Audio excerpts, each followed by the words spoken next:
কারুন মুসা আলাইহিস সালামের চাচাতো ভাই, অনেক দাওয়াত দিল যাকাত দে, কারুনকে যাকাত দিব না, এই সম্পদ আমি কামাইছি, আল্লাহ দেয় নাই। মুসা আলাইহিস সালাম বললেন তাহলে আযাবের অপেক্ষা কর। আযাব চলে আসলো। আল্লাহ বলেন মুসা সেফ জোনে যাও, সরো, এখনই আযাব। ফাখাসাফনা বিহি ওয়া বিদারিহিল আরদ, পুরো ফাইয়ুমের জমিনটার আল্লাহ কাঁপিয়ে দিলেন, আর কারুনকে সহ পুরো সম্পত্তি তার জামিনের ভিতরে দাবিয়ে দিলেন।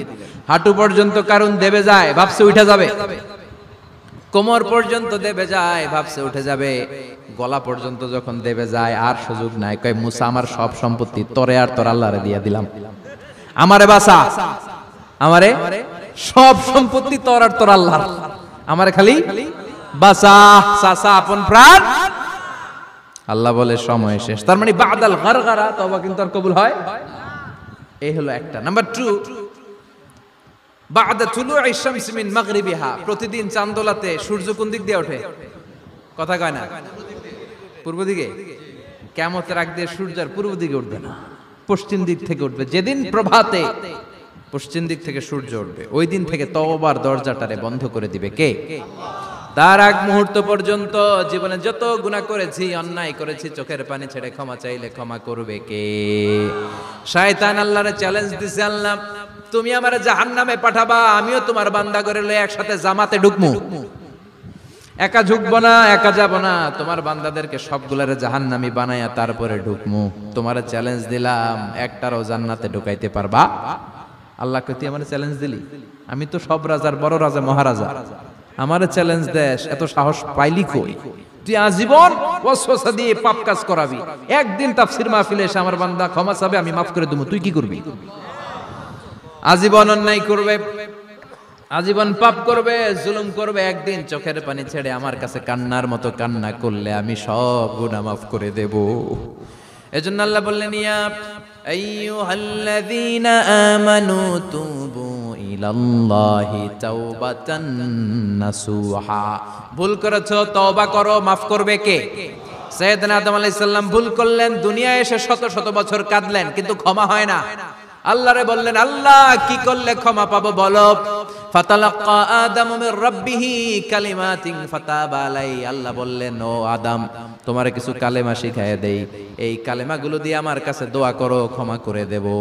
আল্লাহ শিখায়ে দিলেন, ও আদম দুই হাত তুলে চোখের পানি ছেড়ে আমার কাছে পড়ো, রব্বানা, পড়েন, রব্বানা যালামনা আনফুসানা ওয়া ইল্লাম তাগফির লানা ওয়া তারহামনা লানাকুনান্না মিনাল খাসিরিন। এটা শিখাইতেছিল আল্লাহ।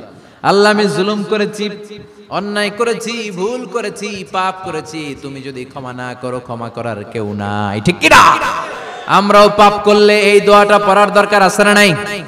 5টা শর্ত সাপেক্ষে আমাদের তওবা কবুল করবে কে? তওবা কবুল হওয়ার কিছু শর্ত আছে 5টা। কয়টা? চিৎকার মেরে বলতে হবে, তওবা কবুল হওয়ার শর্ত কয়টা?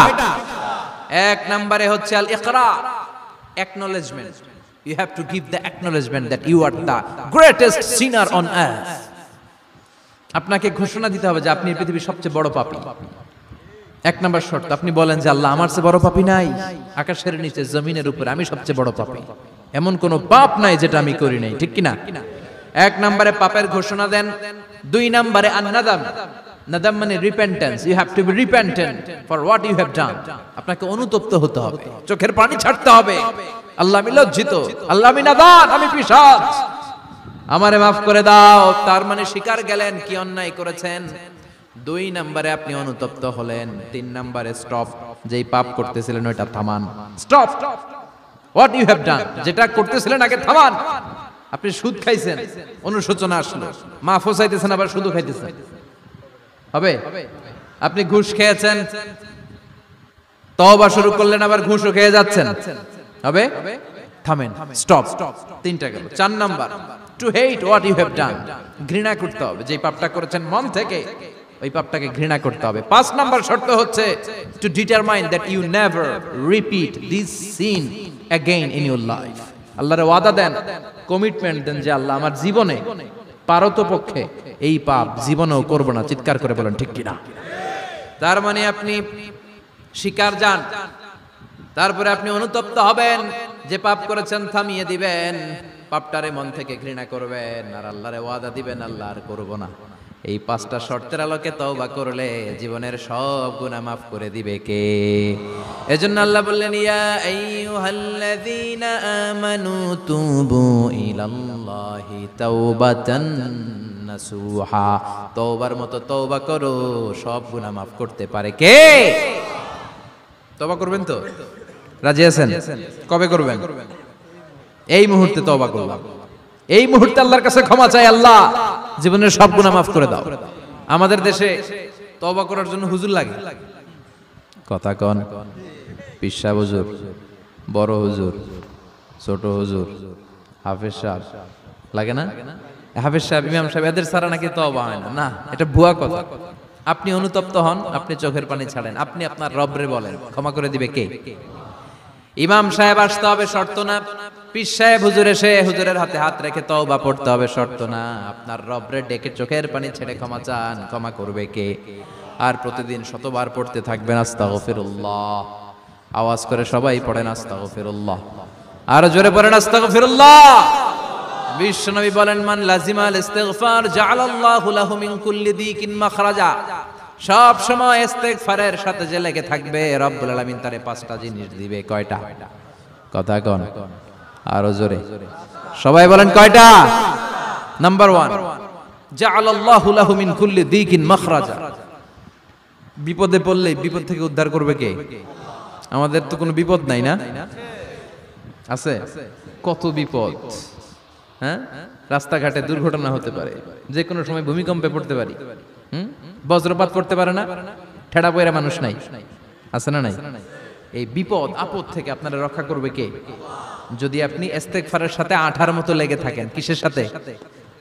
কথা বলেন। ইস্তিগফারের সাথে লেগে থাকতে পারলে 1 নাম্বার হচ্ছে বিপদে পড়লে আপনারে মুক্ত করে দিবে কে? 2 নাম্বার, ওমিন কুল্লি হাম্মিন ফারাজা। যে কোনো ধরনের টেনশন, হাইপার টেনশন থেকে বাঁচায় দিবে কে? আমাদের তো টেনশন মেনশন নাই, না আছে? লাইফ নিয়ে টেনশন, বাঁচার টেনশন, মরার টেনশন, ক্যারিয়ারের টেনশন, রাস্তাঘাটে যানজট, এটার টেনশন, পুলিশের দৌড়ানি, র্যাবের দৌড়ানি, বাড়ির ভাড়া, গ্যাস বিল, বিদ্যুৎ বিল, ছেলে মেয়েদের লেখাপড়া, কত টেনশন। এই সব টেনশন থেকে আপনারে মুক্ত করে দিবে কে? 3 নম্বরে, ওয়ারযুকহু মিন হাইসু লা ইয়াহতাসিব। এমন জায়গা থেকে আল্লাহ আপনার রিজিকের ব্যবস্থা করবে আপনি কল্পনাই করতে পারবেন না। সুবহানাল্লাহ পড়েন। 4 নম্বরে, সব সময় ইস্তিগফার যদি পড়া হয়, আল্লাহর কোনো আযাব ওই বান্দার উপরে আসে না। ওমা কানাল্লাহু মুআযযিবাহুম ওয়া হুম ইস্তাগফিরুন।